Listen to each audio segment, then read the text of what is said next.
여러분들이 만약에 5천만 원을 모았다면 그 다음에 중요한 건 뭐냐면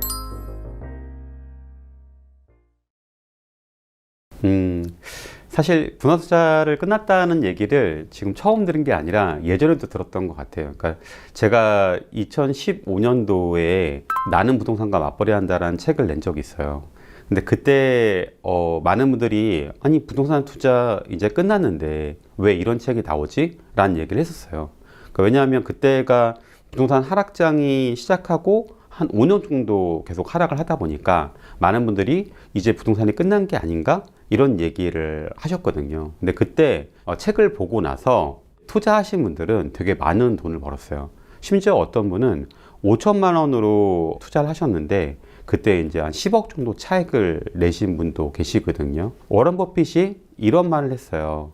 모두가 환희에 차 있을 때 두려워해야 되고 모두가 공포에 있을 때 그때 용기를 내야 된다고. 그러니까 제가 볼 때 2023년 현재 같은 경우는 조금 사람들이 지금 두려워하기 시작한 것 같아요. 예. 제가 겪었던 정말 하락장의 끝에서는 정말 많이 두려워했었거든요. 근데 지금은 그것보다는 조금 덜 두려워하는 것 같긴 하지만 용기를 내는 준비를 해야 될 때인 게 아닌가라고 생각이 들어요. 40% 정도 폭락할 수도 있고요. 아니면 반등도 할 수 있다 생각합니다. 제가 이 시장에서 한 18 정도 있었는데 집값이 어떻게 되겠다라는 거가 100% 맞는 사람은 한 명도 보지 못했던 것 같아요. 저는 이렇게 할 것 같아요. 전망보다는 대응을 할 것 같아요. 집값이 여기서 만약에 다시 반등해서 2021년의 가격으로 간다 치면은 실거주 자산 빼고는 매도를 고민할 것 같고, 반대로 더 빠진다고 하면은 저는 조금 적극적으로 매수를 검토할 것 같아요. 예. 왜냐하면 서울의 집값이 통상적으로 한 20에서 30%, 많이 빠진 곳은 40%까지 빠진 지역도 있거든요. 도곡 렉슬의 예를 보면 지난번 2006년도 상승장에 15억까지 갔다가 2013년, 14년도에 10억까지 가격이 빠졌어요. 퍼센트로 따지면은 33%인 거거든요. 33%가 지난번에 바닥이었거든요. 근데 지금 현재 도곡렉슬 가격을 보면 32억 정도까지 피크를 찍고 현재 지금 한 28억까지 빠진 거거든요. 그러니까 지금 현재로 한 15% 정도 빠진 거예요. 만약에 이거를 저는 한 10% 정도 더 빠진다 치면은 그때는 적극적으로 매수를 해도 되는 가격이 아닌가 라고 생각해요. 왜냐하면 강남 도곡동에 살고 싶어 하는 수요가 분명히 있기 때문에 그 정도로 지불해서 사는 거는 괜찮은 가격이다 라고 생각을 하고 있습니다. 제가 투자할 때 되게 중요하게 보는 게 있어요. 뭐냐면 무릎에 사서 어깨에 판다라는 거예요. 그러니까 왜 무릎에 사서 어깨에 파냐면 사실 바닥은 그 누구도 알기 되게 어렵거든요. 반대로 꼭지가 어디인지도 알기 되게 어려워요. 근데 적정하게 싸게 사는 무릎 같은 경우는 이 가치보다 싸게 사는 거야 라는 확신이 들게 되면 그때 매수하는 부분이 있거든요. 근데 아까 말한 도곡 렉슬이 한 마이너스 25%가 되면 충분히 싸게 사는 거가 아닐까 라고 생각이 들고, 그래서 조금 매수를 검토할 것 같아요. 만약에 이런 시기가 온다 하면 이게 저희 같은 평범한 월급쟁이들한테 굉장히 희망적인 시기라는 생각해요. 그리고 여러분들이 이 기회를 잡을 준비를 하시면 정말 인생이 바뀌는 경험을 하시지 않을까 라고 생각이 듭니다. 서울 도봉구에 신입생이 없어서 문을 닫는 학교가 늘어났다는 기사를 봤습니다. 이런 상황에서도 여전히 부동산은 직장인들의 재테크 수단이 될 수 있을까요? 인구가 줄어들고 저출산 문제로 고령화가 되는 거는 사회적으로도 굉장히 큰 문제고 부동산으로도 사실 조금 안 좋은 이슈는 맞는 것 같아요. 예. 다만 이런 부분은 있는 것 같아요. 제 아는 지인분이 삼성전자에 다니시다가 50대 초반에 퇴직을 하셨는데 본인이 서울 마포에 집을 갖고 계셨는데 그거를 파셨다는 거예요. 인구가 감소하고 여러 가지 우리나라가 일본 따라갈 거다 이런 얘기를 하시는 얘기를 듣고 나서 그분이 5억에 파셨는데 그 집값은 12억이 되고 전세가가 7억이 된 거예요. 그러니까 이분이 지금 어쩔 줄 몰라가지고 되게 힘들어 하시더라고요. 그리고 삼성 다닐 때는 정말 뭐 담보대출이나 뭐 신용대출이나 전세대출 되게 잘 나왔었는데 이제 본인이 퇴직하고 나니까 은행들이 대출을 많이 안 해주는 거예요. 그래서 지금 만약에 서울에 집을 매도하신다라고 하면은 저는 조금 그런 부분까지 고려하셔가지고 하시면 좋지 않나? 혹시 PD님 수능 보실 때 몇만 명이 같이 시험 봤어요? PD님 나이 때? 저는 한 50만 명 정도였던 것 같습니다. 제가 수능 볼 때는 저는 조금 나이가 더 많아서 제가 볼 때 80만 명이었어요. 요즘에는 제가 알기로는 40만 명 아래인 걸로 알고 있거든요. 서울대 가기가 지금 쉬울까요, 어려울까요? 인서울은 쉬워요, 어려워요? 그러니까 뭐냐면 수능을 보는 사람들이 반으로 줄었는데 왜 서울대학은 가기 힘들까라고 봤을 때 물론 전체적인 수요는 줄었지만 그래도 그 중에 사람들이 가고 싶어하는 수요가 있는 학교들은 계속해서 이제 인기가 많은 상태거든요. 그래서 PD님 보시기에는 서울 도봉구가 앞으로 사람들이 살고 싶은 수요가 많이 줄어들까요? 아니요. 네.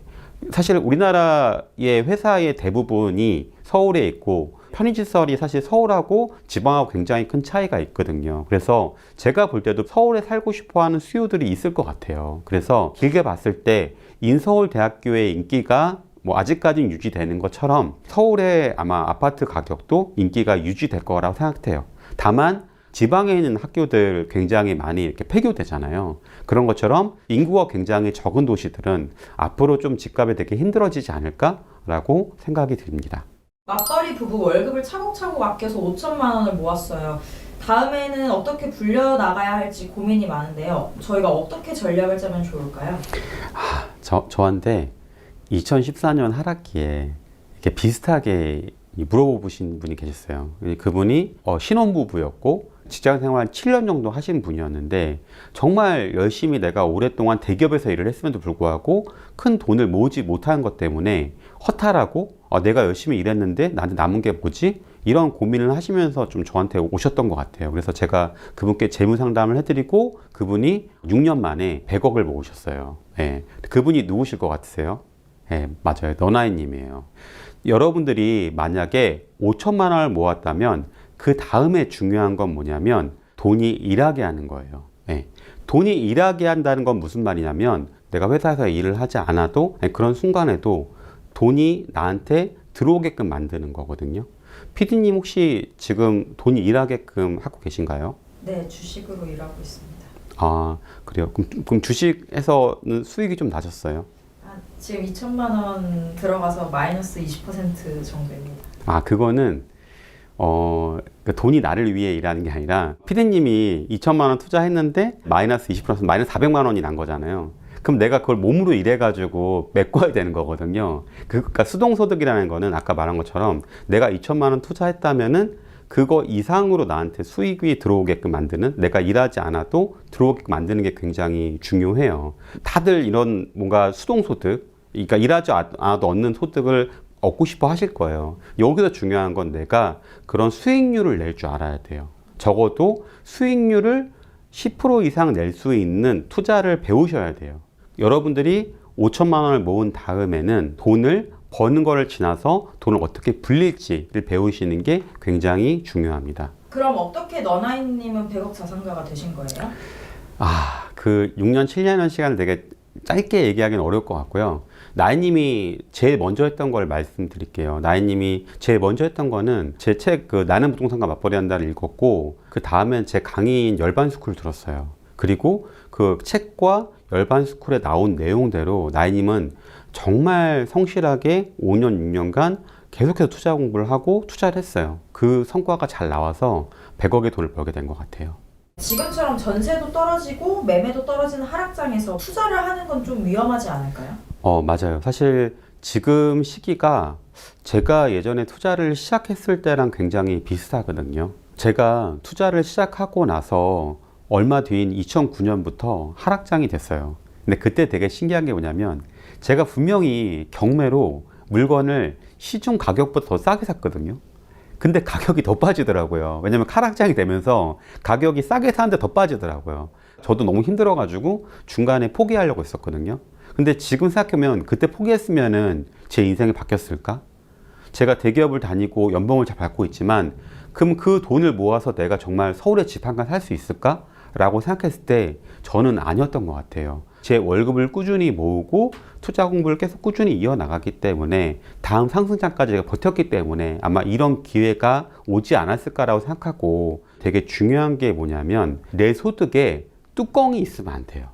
제가 사실은 대기업에 다니고 굉장히 좋은 회사고 안정적인 회사에 다녔음에도 불구하고 사실 제가 회사 생활이 아니라 투자 공부를 같이 병행했던 거는 제 연봉은 올라가도 그 끝에 뚜껑이 있더라고요. 근데 제 투자 소득은 뚜껑이 없더라고요. 연봉 예를 들어 5천만 원이면 5천만 원 외에 또 5천만 원 또는 1억을 벌 수 있더라고요. 그래서 저는 꾸준하게 투자를 공부했던 거가 저한테 좀 잘했던 것 같아요. 이런 얘기를 많이 하세요. 지금 투자하면은 떨어지지 않을까? 리스크가 있지 않을까? 이런 얘기 많이 하세요. 리스크 없는 투자는 사실 적금밖에 없어요. 네. 근데 혹시 PD님 적금으로 부자 되신 분 본 적 있으세요? 아니, 못 봤습니다. 네. 사실 적금이 안전하긴 하지만 실제로 부자 된 분은 거의 없거든요. 저도 못 본 것 같아요. 예. 중요한 거는 내가 리스크를 아예 피하는 게 아니라 잘 관리하는 게 되게 중요한 것 같아요. 그러니까 여러분이 투자할 때 위험은 두 가지가 있어요. 첫 번째 위험은 데인저예요. 이 데인저는 내가 통제 불가능한 위험. 그러니까 이거는 하면 안 되는 거죠. 예. 두 번째는 통제 가능한 위험. 이걸 리스크라고 하거든요. 근데 리스크는 리스크 해지나 리스크 매니지먼트를 할 수 있어요. 다시 말하면 리스크를 조금 줄이거나 아니면 리스크를 관리해서 없앨 수 있거든요. 모든 부자들은 이 리스크를 관리할 줄 알아요. 그래서 여러분들도 만약에 부자가 되고 싶다면 이 리스크를 관리하는 거가 굉장히 중요하다라고 생각해요. 예. 여러분 혹시 공포에 사서 환희에 팔아라는 말을 들어보셨나요? 네, 들어보셨죠. 그럼 여러분 지금 봤을 때 수도권 부동산 시장이 공포일까요? 환희일까요? 사실 그럼 공포라는 부분에서는 동의하실 것 같아요. 근데 지금 산다는 거에 대해서는 행동을 옮기기에는 상당히 힘드실 것 같아요. 근데 여러분 되게 중요한 건요. 부자들은요. 이럴 때일수록 살려고 준비를 하고 있어요. 공포에서 살려고 하고 있고 환희에서 팔려고 하고 있어요. 실제 부자들은. 여러분이 만약 부자가 되고 싶다면 지금 당장은 아니더라도 이 공포의 끝에서 살 수 있는 준비를 하시고 공포의 끝에서 사는 용기를 가지시는 게 저는 굉장히 중요하다고 생각해요. 제가 열반스쿨 강의를 한 8년 정도 진행했는데 지금까지 한 수만 명의 강의를 들은 것 같아요. 또 이 강의를 통해 가지고 뭐 너나이님이나 월브 튜터분들처럼 실제로 이 강의 들으신 분들이 부자가 많이 됐어요. 사실 제가 열반스쿨을 강의할 때만 하더라도 수도권 상승장의 초입이었기 때문에 상승장에 대비하는 투자법의 강의 내용이 되게 많았던 것 같아요. 근데 지금 현재는 사실 하락장이 시작하고 이제 하락장 안에서 어떻게 투자한지를 많은 분들이 궁금해 하시더라고요. 그래서 제가 이번에 열반스쿨 강의 내용을 많이 변경했어요. 그래서 하락장에서 어떤 아파트를 투자해야 되는지, 어느 지역을 투자해야 되는지, 어느 정도까지 떨어지면 사면 되는지, 새로 처음 들으신 분들도 도움이 되시지만 아마 예전에 들었던 분들이 내가 지금 2023년에 이 하락장에 투자를 어떻게 해야 되지? 궁금하시면 한번 들어보시면 도움이 될 것 같아요. 제가 지금까지 투자한 지 17년 정도 됐는데요. 아마 열반스쿨 강의를 통해서 제 투자법을 레버리지 할 수 있지 않을까. 고수는 어떻게 하락장에서 투자하고 대응하는지, 어떻게 투자해야지 직장인이 월급으로 부자가 될 수 있는지를 배울 수 있는 기회가 되지 않을까라고 생각이 듭니다.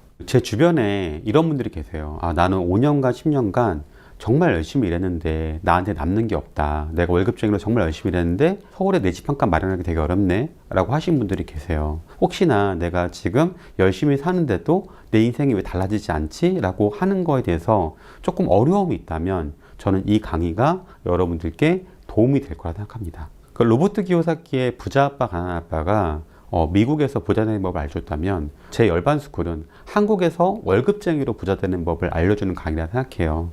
대한민국에서 월급쟁이들이 어떻게 부자가 됐는지 이 강의를 통해서 수많은 월급쟁이 부자가 나왔다 생각하거든요. 지금이라도 저는 늦지 않고 오히려 지금 같은 하락장이 굉장히 좋은 기회라 생각합니다. 그래서 혹시나 난 열심히 살았는데도 왜 내 인생 바뀐 게 없지? 왜 난 열심히 살았는데도 계속 이렇게 힘들지? 라고 고민하시는 분들께 이 강의를 추천드리고 싶습니다. 하락장에서 아마 지금 되게 힘드실 거예요. 저도 사실 첫 투자가 한 1억 정도 손실 봤거든요. 그때 너무 힘들더라고요. 왜냐면 제가 1년에 2천만 원 이렇게 모으는데 1억 손실을 메꾸려면은 5년 동안 정말 아끼고 아껴서 모아야지 되는 돈이더라고요. 그래서 정말 눈앞이 깜깜했던 것 같아요. 제가 그때 배운 말은 뭐냐면 위기는 기회라는 말이었던 것 같아요. 네. 근데 여러분 모든 위기가 기회는 아니에요. 위기일 때 바뀌지 않는 사람한테는 그냥 그건 위기예요. 근데 그 위기인 상황에서 내가 변화를 한다면, 내가 그동안 해왔던 게 아니라 뭔가 다르게 한다면 그거는 기회라고 생각해요. 저한테 이 위기가 기회가 됐던 거는 저는 이 위기 상황에서부터 투자 공부를 시작했어요. 책을 읽기 시작했고, 강의를 듣기 시작했고, 임장을 가기 시작했고, 저보다 투자 고수를 만나기 시작했거든요. 아마 여러분들이 지금 굉장히 힘들지만 저처럼 오랫동안 살아남아서 경제적 자유를 얻었던 것처럼 여러분들도 이 위기를 이 변화로 잘 이어나가신다면 여러분께 반드시 기회가 될 거라 생각해요. 왜냐하면 저는 하락장을 겪었기 때문에 제 투자의 제일 1원칙은 잃지 않는다예요. 그리고 나서 저는 정말 많이 바뀌었거든요. 그래서 여러분들도 이 하락장의 무서움을 한번 겪었기 때문에 저는 정말 좋은 투자자가 될 수 있다고 생각합니다. 예, 그래서 여러분들이 이 위기 상황에서 변화하셔서 꼭 기회를 맞으시고 꼭 여러분이 원하는 인생을 사시면 좋겠습니다. 힘내세요. 괜찮습니다.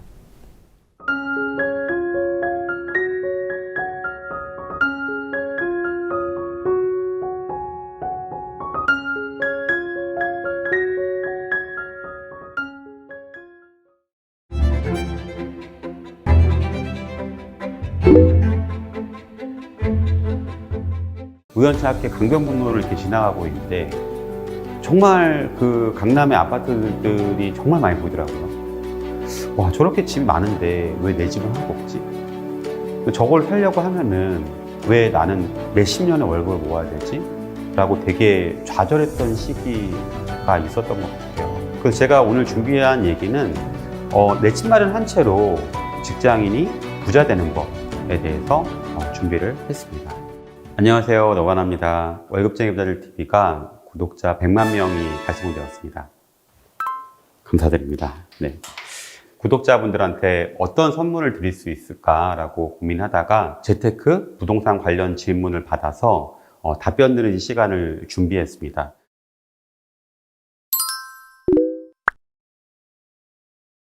안녕하세요. 저희 부부는 21년도 상반기에 연끌을 풀로 당겨서 실거주 내 집 마련했습니다. 당시에 부동산을 매수하지 않으면 거지되는 분위기에 휩쓸려 매수했죠.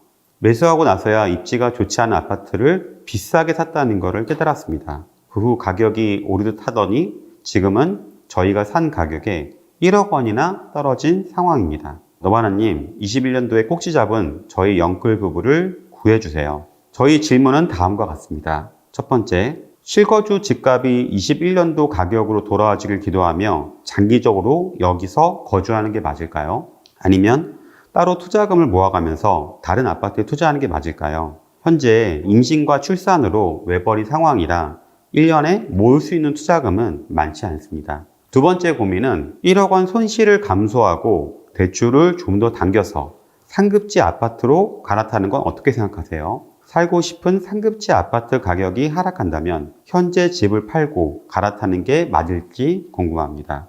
네, 이분 같은 경우는 2021년도에 연끌을 해서 아파트를 샀고 그게 가격이 한 1억 정도 빠지면서 굉장히 마음이 속상하신 상황인 것 같아요. 이 상황에서 이 아파트를 팔아야 하는지 그렇지 않은지에 대해서 물어보신 것 같아요. 일단은 제가 이분 아파트 지역을 봤을 때 수도권 지역이고 그렇게 입지가 좋지는 않은 지역 같아요. 제가 보기에도. 그래서 10년 이상 가져가신다고 하면은 그거는 괜찮은 것 같아요. 그러면 2021년 고점의 가격을 회복하고 또 어느 정도 수익이 날 것 같거든요. 한 번쯤은 더 잠깐 반등하는 시장이 올 수 있다고 생각하거든요. 그때 매도를 할 것 같아요. 두 번째 질문으로 지금 굉장히 시장이 안 좋은데 이 하락장에서 갈아타는 건 어떻게 생각하시냐라고 물어봤는데 이거는 굉장히 좋은 생각인 것 같아요. 사실 수도권에서 하락장일 때가 상승장일 때보다 갈아타기 굉장히 좋습니다. 왜냐하면 가격이 상승했을 때는 좋지 않은 지역과 좋은 지역의 매매 가격 차이가 굉장히 많이 납니다. 근데 하락장이 되면 가격 차이가 상대적으로 되게 좁혀지거든요. 이 그래프에서 보신 것처럼 하락장의 매매 가격 폭이 상승장일 때는 작기 때문에 이 지역을 매도하시고 서울이거나 서울과 가까운 지역을 매수하신다 치면은 제가 볼 때 1억 정도의 손실은 충분히 만회할 수 있는 굉장히 좋은 시장이 올 거라고 생각합니다. 1, 2년 내에. 그래서 적극적으로 조금 부동산 공부를 하셔가지고 매수를 검토할 것 같습니다. 두 번째 사연은 저희 월부 유튜브에 댓글을 정말 많이 달아주시는 능계비님이세요. 안녕하세요, 너바나님. 저희 첫째가 초등학교 입학 예정입니다. 지금 살고 있는 지역에서 학군지로 이사를 가야 될지 아니면 대구에 투자해야 할지 고민이 됩니다. 아이가 어릴 때는 실거주보다는 재테크를 우선시해야 한지 했는데 막상 아이가 초등학교를 간다고 하니 엄마로서 학군을 무시 못하겠네요. 경북 구미보다는 대구가 실거주로든 투자로든 매력적이라는 걸 알고 있지만 배우자의 반대로 대구 이사는 꿈을 꾸지 못하는 상황입니다. 아이 학군을 위한 실거주 이사, 노후 대비를 위한 부동산 투자, 어떤 걸 더 우선으로 해야 될까요? 능계비님의 질문을 보면은 구미에서 실거주로 집을 사야 되는지 아니면은 투자로서 대구에 집을 사야 되는지 고민을 하시는 것 같아요. 사실 여러분들이 부동산에서 내 집 마련을 할 때, 또 투자를 할 때, 뭐 여러 가지를 봐야 되지만 그 중에 봐야 될 두 가지 중요한 것 중에 하나가 충분히 투자하기 좋은 타이밍이냐. 여러분 혹시 그런 말 들어보셨나요? 무릎에 사서 어깨에 팔아라. 이런 말 들어보셨죠? 대구와 구미 모두 제가 볼 때는 일단 무릎 이하로 온 것 같습니다. 그 다음에 여러분이 고려해야 될 건 뭐냐면 어느 지역이 더 가치가 있는지를 보셔야 됩니다. 여러분 혹시 구미와 대구 중에 어느 지역이 더 가치가 있다고 생각하세요? 지방 부동산 투자할 때 되게 중요한 것 중에 하나가 인구수이거든요. 그래서 구미보다는 대구가 인구수가 많기 때문에 대구의 아파트에 투자를 할 것 같습니다. 대구에 아파트 투자하면은 배우자가 반대하고 실거주를 못하는데 어떡하죠? 라고 할지도 몰라요. 저라면은 대구에 아파트를 투자를 하고 그리고 그 집을 전세를 주고 그 전세금으로 구미의 아파트를 전세로 실거주를 할 것 같습니다. 많은 분들이 부동산을 사는 거를 실거주할 지역에 사는 것들을 많이 하고 계세요. 근데 여러분 만약에 제가 지금 삼성전자에 다니고 있어요. 꼭 삼성전자 주식을 사야 되나요? 제가 애플이나 아마존이나 아니면 뭐 네이버 카카오에 사면은 굉장히 뭐 나쁜 건가요?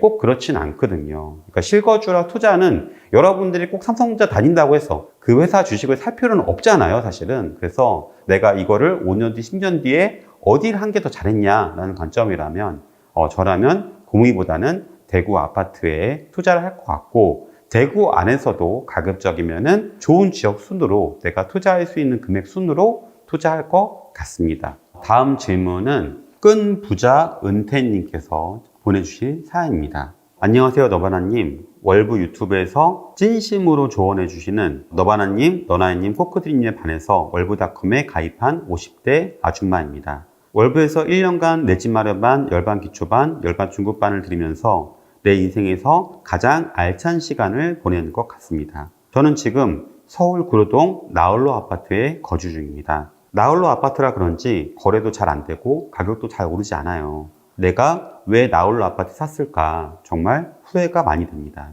저의 고민은 갈아타기로 자산을 불리는 데는 하락기가 좋은 기회라고 하는데 어떻게 하는 게 좋을까요? 나홀로 아파트를 매도하는 게 좋을까요? 저와 같은 50대도 희망이 있을까요?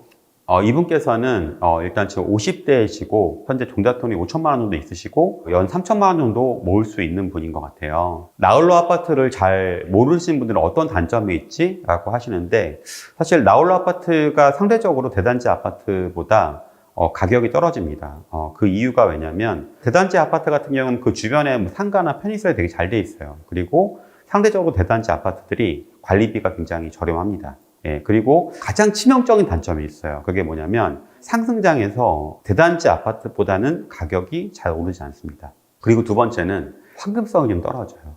나홀로 아파트 잘못 사면 5년, 10년간 매도를 못하는 경우도 있거든요. 꿈부자 은퇴님께서 지금 저한테 질문 주신 거는 이 나홀로 아파트를 매도하고 역세권 대단지로 가는 건 어떠냐라고 질문 주셨어요. 저는 굉장히 좋은 생각이라고 생각이 듭니다. 사실 하락장일 때 나홀로 아파트와 대단지의 아파트가 가격 차이가 되게 좁아집니다. 또 상승장이 되면 이 나홀로 아파트와 대단지 아파트 가격 차이가 굉장히 벌어져요. 그러니까 예를 들면 어느 지역의 나홀로 아파트가 3억인데 대단지 아파트는 5억이에요. 예. 상승장이 되면 5억이었던 대단지 아파트, 역세권 대단지 아파트가 10억 이상으로 올라갈 수 있습니다. 이 나홀로 아파트는 한 3억에서 한 4억, 5억 정도 올라갑니다. 이렇게 하락 입장일 때 2억 정도 가격 차이 나던 것들이 상승장일 때는 5억 이상의 가격 차이가 날 수 있기 때문에 1년, 2년 내에 굉장히 갈아타기 좋은 시장이 올 것 같습니다. 그래서 갈아타기를 적극 검토해 보고 그 주변 지역을 더 자세히 볼 것 같습니다. 50대에 투자해도 되냐? 그러면 제가 꿈부자한테님께 다시 한번 되물어보고 싶어요. 혹시 꿈부자한테님은 언제까지 사실 것 같으세요?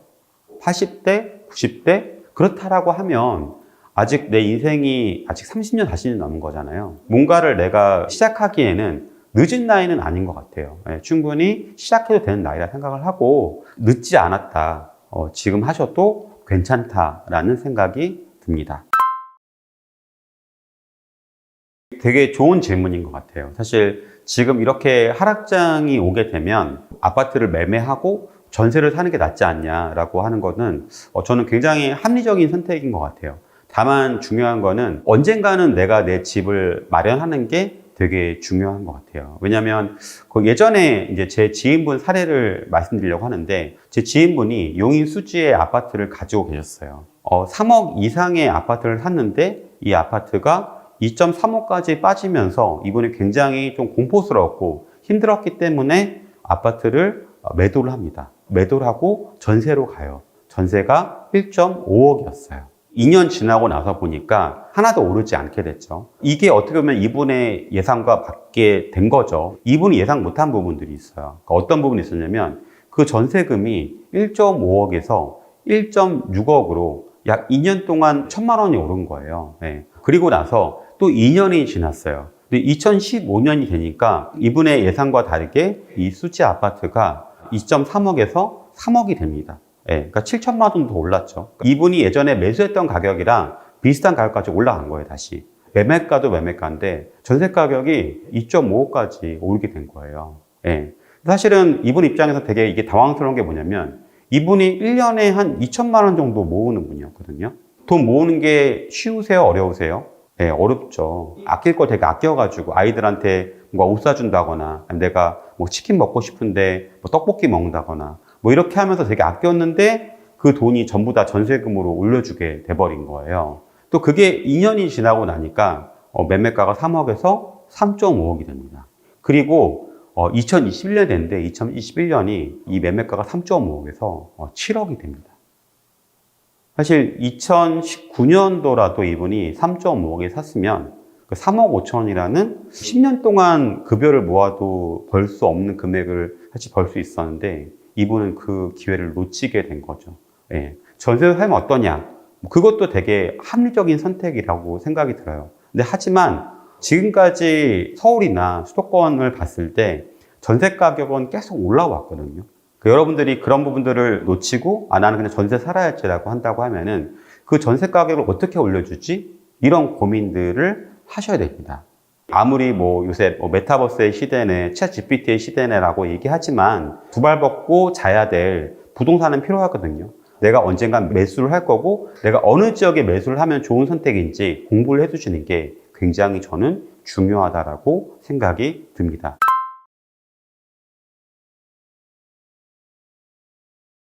저도 좀 걱정이 많이 돼요. 우리나라 부동산이 일본처럼 되는 거 아닌가? 왜냐하면 일본이 부동산 시장이 되게 안 좋아진 게 첫 번째는 부동산이 좀 거품이 되게 많이 껴서 사실 안 좋아진 부분이 있었고 두 번째 같은 일본 경제가 되게 무너지면서 그런 부분이 있었거든요. 근데 지금 우리나라 지금 수출 현황이나 봤을 때 우리나라가 무역 수지 적자가 난 적이 별로 없었거든요, 지금까지. 근데 현재 지금 상대적으로 긴 기간 동안 적자가 났기 때문에 이렇게 오래 가면은 여러 가지 지표가 안 좋을 건데 라고 생각이 들어서 저도 그 부분에서 굉장히 유심히 보고 있고요. 만약에 그런 적자가 굉장히 깊어진다면 부동산 시장에 악영향을 주는 건 분명할 것 같아요. 근데 다시 경상수지가 흑자로 돌아간다면 지금은 잠깐 안 좋은 시기일 수 있지만 다시 또 좋은 기회가 오지 않을까라고 생각이 들고 있고요. 만약에 우리나라가 지금 잠깐 위기고 앞으로 경제가 좋아진다라는 가정하에서 말씀드리면 제가 볼 때는 이미 일부 지역 같은 경우는 바닥을 찍은 부분도 있는 것 같아요.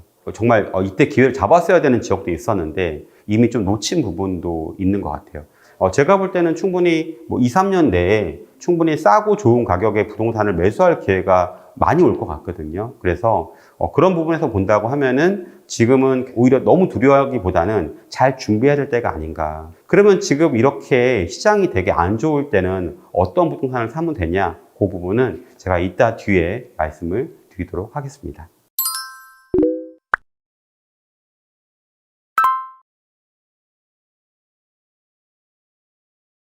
여러분들이 10억을 달성하고 싶다고 하면은 현재 내가 1억을 모을 때랑 3억을 모을 때랑 10억을 모을 때는 되게 다른 길로 가야 돼요.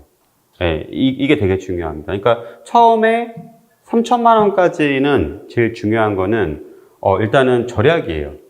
네, 이때는 내가 지출을 줄이고 승진을 하든지 해서 소득을 늘리는 방식을 하는 게 되게 중요하고 3천만 원부터 1억을 가는 시기, 그리고 1억부터 3억을 가는 시기, 3억에서 10억을 가는 시기는 이제부터는 투자가 중요해져요. 내 소득을 줄이는 것보다는 내가 투자를 해서 좀 더 자산을 불리는 방식으로 공부를 하셔야 돼요. 네, 그래서 만약에 내가 지금 종잣돈이 현재 3천만 원 미만이다 라고 하면은 저는 절약을 할 것 같고 3천만 원에서 1억 사이다 종잣돈이 라고 하면 저는 지방 투자를 할 것 같아요. 그리고 1억에서 3억 사이다 라고 하면은 저는 수도권을 투자할 것 같아요. 제가 예전에 처음 투자할 때 지방을 먼저 갔거든요. 그렇게 했던 이유가 제가 1,500만 원밖에 없었어요. 그러니까 그때 당시에는 지금이랑 비슷하게 수도권에 투자할 수 있는 투자금이 한 1억 정도 들었거든요. 그래서 투자할 수 없었고 지방을 가서 저는 이제 그걸 투자해서 그걸로 수익을 얻어가지고 그 얻은 수익으로 이제 수도권을 투자했거든요. 그래서 굉장히 큰 돈을 벌었어요. 그래서 제가 만약에 다시 자산이 상상도 하기 싫긴 한데 제 자산이 만약에 뭐 3천만 원, 5천만 원, 1억이 된다고 하면은 저는 조금 이렇게 준비할 것 같아요. 제가 2억을 모았다면은 차라리 수도권 투자보다 지방에 내려가서 수익률 좋은 부동산을 세 채 이상 투자하는 게 더 좋지 않을까요? 아, 네. 이 일리가 되게 있는 거고 되게 통찰력 있는 질문이에요, 사실은. 내가 이제 2억 정도 있다라고 하면은, 이제 사실 수도권 지방 둘 다 투자 가능해요. 예. 그러니까 지방 부동산이 3억 정도 하는데 전세가 2억 7천이다. 2억 7천이다. 라고 하면은 매매하고 전세 차이는 3천 정도 되겠죠. 예. 그러면은 뭐 취등록세랑 합치면은 최당 뭐 한 4천만 원 정도 투자금이 든다 치면은 곱하기 한 5채는 투자할 수 있는 거예요. 근데 얘가 이제 시장이 올라가게 되면 통상적으로 제 경험상 한 4.5억 정도는 됐던 것 같아요. 내 무릎에 사서 어깨 정도 올라간다면은 한 1.5억 정도 올라갔던 것 같아요. 1.5억에서 3천이기 때문에 수익률은 500%가 되고 수익은 7.5억이 되겠죠. 네, 수익은 7.5억이 되고 만약에 내가 수도권을 투자한다 치면은 이 수도권이 예를 들어 내가 뭐 6억 정도 되는 물건을 전세금 4억 정도 됐을 때 이때 투자할 수 있겠죠. 예, 그렇게 되면은 사실 뭐 투자금은 한 2억 정도 들 거고요. 예, 그러면 투자는 한 채 정도 투자할 수 있는 거죠. 예, 그러면은 사실 통상적으로 수도권 같은 경우는 제가 투자했을 때 봤을 때 수익이 내가 무릎에 샀다라는 전제 하에서 그렇다고 하면은 이 지역이 좀 괜찮은 지역이다라고 하면은 한 2배 정도 올랐던 것 같아요. 한 12억 정도 올랐던 것 같아요. 예, 그렇게 따지면은 차익이 지금 한 6억 정도 차익이 났죠. 그리고 투자금은 2억이었기 때문에 한 300% 정도 투자금 대비 수익률 300% 정도 되는 것 같아요. 차익도 한 6억 정도 났죠. 예. 사실 지방이나 이렇게 투자금을 작게 하면은 좋은 점은 이렇게 수익률이 상대적으로 높아요. 예, 수익률이 상대적으로 높고 수도권은 사실 수익률은 상대적으로 낮았습니다. 제 경험상. 근데 중요한 점은 수익 자체는 이 매매가가 올라가는 수익 자체는 수도권이나 서울이 더 높았어요. 장단점이 있습니다. 저는 사실 이 왼쪽으로 투자를 했었거든요. 예, 왜냐하면 저는 이 오른쪽으로 투자할 수 없던 거가 이제 투자금 자체가 제가 적었기 때문에 왼쪽으로 투자하고 이렇게 여러 개 투자하면서 좀 경험이 쌓였던 것 같아요. 예, 경험이 쌓여서 사실 수도권에서 진짜 기회가 왔을 때 기회를 잡을 수 있는 저한테 기회가 됐던 것 같아요. 근데 만약에 여러분들이, 이 영상을 시청한 여러분들이, 나는 돈은 많지 않아. 돈은 적지만 뭔가 내 시간이 좀 있어. 그래서 난 좀 투자에 시간을 넣을 수 있어. 라고 하면은 지방을 보시는 것도 지금 굉장히 좋은 시기다. 나는 지금 돈은 조금 어느 정도 있는 상태인데 난 시간이 별로 없어. 라고 하면은 뭐 서울을 보시는 게 더 낫지 않나? 라고 생각이 듭니다. 뭐 제가 볼 때 지금 수도권 지방 다 좋은 시기가 왔거나 이미 왔거나 또 좋은 시기가 올 거기 때문에 충분히 이 부분을 고려해서 준비하시면 좋은 기회 잡지 않을까라고 생각이 듭니다. 그거를 한 10시간 얘기해도 조금 어려울 것 같긴 한데 일단은 살아남아 있었기 때문에 그냥 내가 이 시장에 계속 있었기 때문에 라고 생각이 들어요. 그러니까 얼마 전에 이병철 회장의 호엄자전이라는 책을 보니까 부자가 되기 위해서 가져야 될 이 세 가지가 운둔근이었는데 이 운둔근이 뭐냐? 첫 번째는 때를 기다려야 된다. 그 운을 기다려야 된다. 반드시 운이 오기 때문에 그걸 기다려야 된다는 거. 그 다음에 두는 막 이것저것 하면 안 된다는 거예요. 그러니까 어느 것마다 뭐 부동산이든 주식이든 사업이든 그런 사이클이 있고 운이 좋을 시기와 나쁜 시기가 있는데 그거를 한 분야만 쭉 기다려야지 막 이리저리 막 띄엄띄엄 하면 안 된다는 거예요. 그리고 마지막 그는 사실 운이 오긴 오는데 많은 사람들이 그 운이 올 때까지 못 기다린다고 하더라고요. 그래서 그걸 근성 있게 내가 그릿을 가지고 기다려야 된다. 그런 얘기가 내용이 있더라고요. 굉장히 공감이 많이 됐고 저도 부동산에서 조금 그렇게 기다렸던 거가 도움이 되지 않았나? 라고 생각이 들어요. 그 두 번째는 저는 직장하고 부동산만 했던 것 같아요. 제가 처음에 재테크를 시작할 때 내가 나중에 재테크 고수가 돼서 부동산도 잘하고 뭐 상가도 잘하고 뭐 토지도 잘하고 뭐 주식도 잘하고 뭐 나중에 뭐 채권도 잘하고 생각했는데요.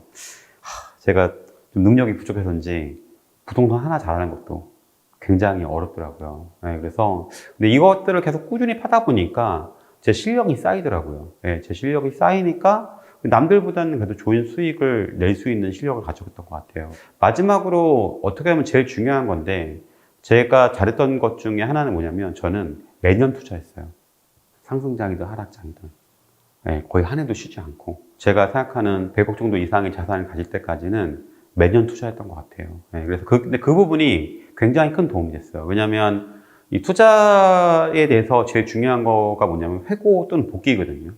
근데 내가 투자를 해봐야지 이걸 잘했네 못했네를 알 수가 있거든요. 근데 그걸 투자하기 전에 절대 잘 알 수가 없어요. 투자를 잘했는지 못했는지. 근데 이런 경험이 쌓이다 보면은 굉장히 그게 나중에 다음 투자할 때 굉장히 도움 많이 되거든요. 제가 여러분들한테 지금 당장 투자해라 이런 건 아니지만 좋은 시기가 이미 왔고 제가 볼 때 또 준비하면은 좋지 않을까. 그리고 투자를 뭐 공부로 하시는 분들이 많이 계세요. 투자를 공부만. 네, 근데 수영을 아무리 뭐 이론적으로 공부한다 하더라도 내가 직접 헤엄치는 게 되게 중요하잖아요. 그래서 여러분들도 실제로 그거를 해나가시는 게 되게 중요하지 않을까라고 생각이 듭니다. 안녕하세요, 너바나님. 너나님께서 독서의 중요성을 강조하셔서 지금까지 제가 읽은 재테크 관련 책은 60권 정도 읽었습니다. 근데 고민이 생겼습니다.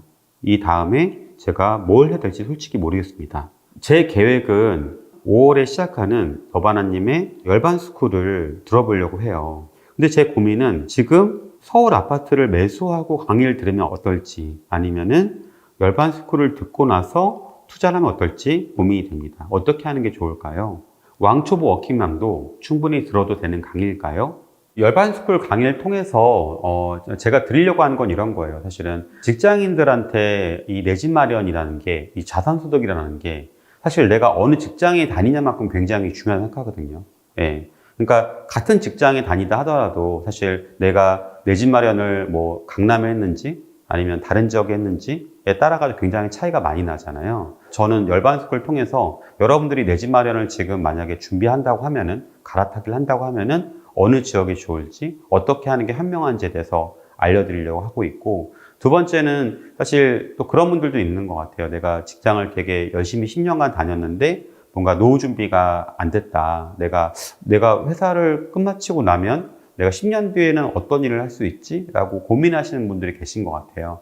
예, 그런 분들한테 직장인으로서 어떻게 노후 준비를 할 수 있는지를 알려드리는 강의 같아요. 사실 실제적으로 제 강의를 들으신 분들이 내 집 마련 한 번을 잘해서 10억 이상의 수익을 얻으신 분도 계시고 노후 준비를 마친 분들도 많이 계시거든요. 그래서 아마 혹시나 내가 지금 이 시기에 직장인으로서 뭔가 내 월급만으로는 답이 보이지 않는다라고 하면은 제 강의를 추천드리고 싶습니다. 마지막으로는 30대 판교 직장인님의 사연을 말씀을 드릴게요. 안녕하세요, 너바나님. 30대가 되어 커리어를 시작하고 36의 나이에 한 아이의 아빠가 되다 보니 40대, 50대가 걱정되기 시작했습니다.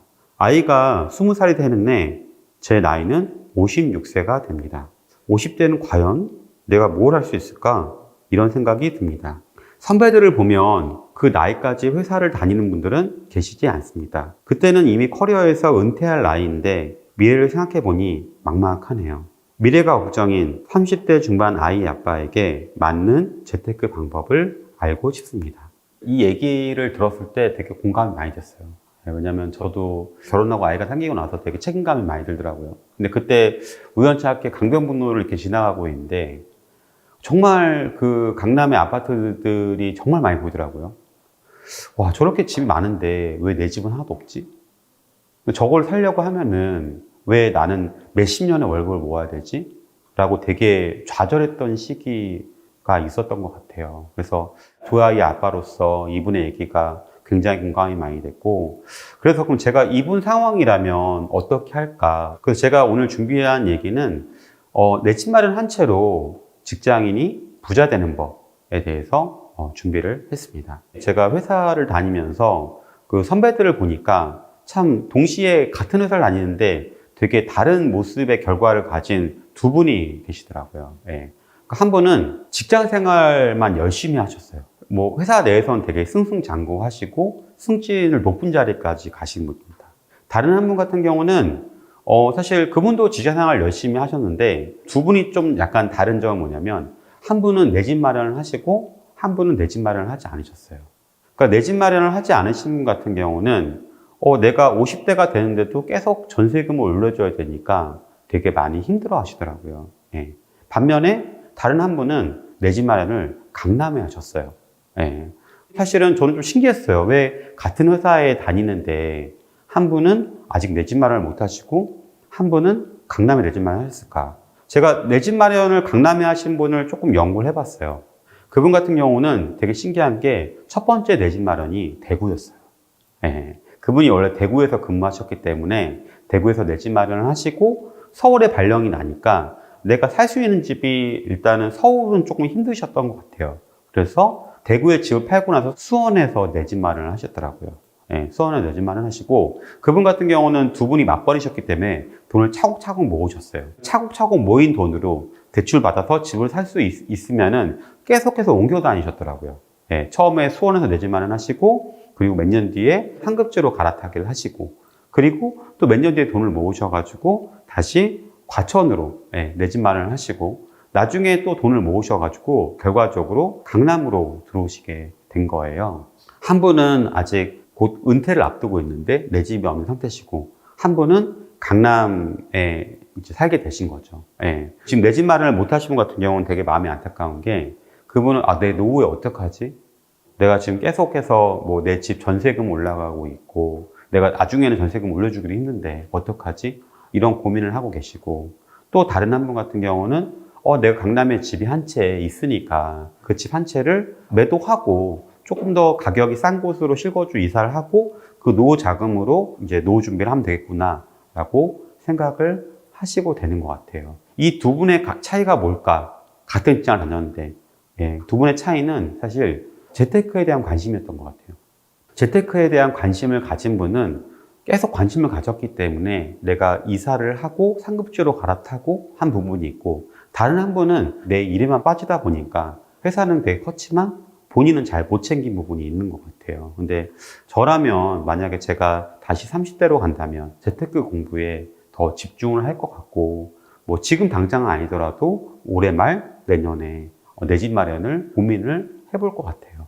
만약에 지금 판교 직장인님께서 나는 지금 일이 너무 좋고 재밌기 때문에 계속 그렇게 하고 싶어 라고 하면은 강남에 집을 가진 선배분처럼 그렇게 내가 가진 돈으로 판교에 가까운 직장에서 집을 갖고 돈이 모일 때마다 쪽 판교와 가까운 곳으로 이동을 하는 게 되게 좋은 방법이라 생각하고요. 만약에 재테크 투자 공부를 하고 싶어 라고 하면은 월부에서 많은 강의가 있으니까 본격적으로 투자를 공부하시는 게 내 집 마련과 현명한 노후 준비에 도움이 되지 않을까라고 생각이 듭니다. 많은 분들이 투자를 시작할 때 나 너무 늦은 거 아니야? 시장도 이렇게 차가워졌고 여러 가지로 그 상황에서 늦어버린 거 아니야? 라고 생각하시는 분도 계신 것 같아요. 제가 지금까지 굉장히 많은 분들을 도와드렸는데 거기서 이제 잘 되는 분과 그렇지 않은 분, 그 두 가지 유형을 말씀드리면 어떤 분은 난 너무 늦었어. 난 할 수 없어. 내가 할 수 있을까? 이런 생각들을 되게 많이 하시고요. 네. 또 다른 분은 난 늦었지만 할 수 있어. 난 잘할 거야. 라고 하시는 분들이 있으시더라고요. 이 두 가지 분들 중에 어떤 분들이 그 꿈이 이루어질까요? 제가 보니까 두 분 다 꿈이 이루어지더라고요. 네. 할 수 없다라고 생각하는 분은 할 수 없는 꿈이 이루어지고요. 할 수 있다라고 생각하는 분들은 할 수 있는 꿈이 이루어지더라고요. 예. 물론 할 수 있다라고 해서 모두가 꿈을 이루는 건 아닙니다. 네. 그렇지만 만약에 여러분이 할 수 있다라는 마음을 먹고 계신다면 제가 도움을 드릴 수 있을 것 같아요. 그래서 혹시 내가 지금 너무 늦은 거 아니야? 포기할까? 이런 생각을 가진다면은 저는 조금은 다르게 보시는 게 맞지 않나. 남은 시간 동안 반드시 역전해서 좋은 결과를 낼 거야 라고 생각하시고 오시면 제가 충분히 도움 드리려고 하니까 그렇게 하시면 좋지 않을까라고 생각이 듭니다. 월부에서 보면은 40대, 50대에 투자를 시작해서 충분히 10억 달성하시고 노후 준비를 하시고 내가 그동안 벌었던 근로소득보다 훨씬 더 많은 자본소득을 얻은 분들이 많이 계신 것 같아요. 그래서 너무 늦었다고 속상할 필요는 없는 것 같아요. 네. 지금까지 저도 투자 물건 중에 10채 이상 투자를 실패했거든요. 네. 그리고 역전세도 지금까지 한 4번 정도 맞은 것 같아요. 제가 투자 시장에서 오래 있다 보니까 굉장히 여러분들을 보게 되는 것 같아요. 근데 제 수강생분들을 보면은 어떤 분들은 정말 운이 좋게 본인이 공부를 많이 하지 않더라도 저평가된 지역을 잘 사서 되게 큰 수익이 난 분도 계시고 또 어떤 분은 투자에 실패해서 정말 몇 억의 손실을 보신 분도 계시더라고요. 그분들의 미래를 보니까 첫 번째 투자에서 성공했던 분 같은 경우는 사실 첫 번째 투자 성공을 자기가 운이 좋았다는 걸 인지하지 못하고 두 번째, 세 번째, 네 번째 투자를 정말 이렇게 막 아무렇게나 막 하다 보니까 두 번째, 세 번째, 네 번째 투자가 힘든 시기를 맞아서 굉장히 위기인 상황이 되기도 하고요. 두 번째 투자하신 분은 정말 첫 번째 투자 실패를 굉장히 복귀를 잘 하시고 마음도 잘 추스리셔가지고 두 번째, 세 번째, 네 번째 그 다음 투자를 잘 하셔가지고 결과적으로 10억 달성하시고 월부에도 10억 달성 후기를 써주신 분도 계시거든요. 그러니까 제가 지나고 나서 보니까 이 첫 번째 투자 성공이 결과적으로 누군가에게는 이 성공이 독이 되기도 하고 이 첫 번째 투자 실패가 누군가에게도 약이 되긴 하더라고요. 긴 인생을 봤을 때 여러분들이 앞으로 내가 10년 이상 할 거다, 20년 할 거다라고 봤을 때 여러분들이 겪고 있는 어쩜 첫 번째 이 실패는 어쩌면 나중에 지나고 나면은 여러분께 약이 될 수 있다고 생각합니다. 예, 그 약이 된다면 여러분들이 앞으로 투자를 되게 조심해서 하게 되고 원칙과 기준에 맞게 투자하면은 반드시 약이 될 거고요. 지금 너무 속상하시겠지만 지나고 나면은 여러분들한테 충분히 또 좋은 시기가 올 거기 때문에 저도 그걸 경험했고 이 안에 굉장히 많은 분들이 경험했기 때문에 지금 이 시기만 잘 견뎌내시면 좋은 시기가 올 거기 때문에 잘 견뎌내시고 버티시면 좋겠습니다. 응원하겠습니다.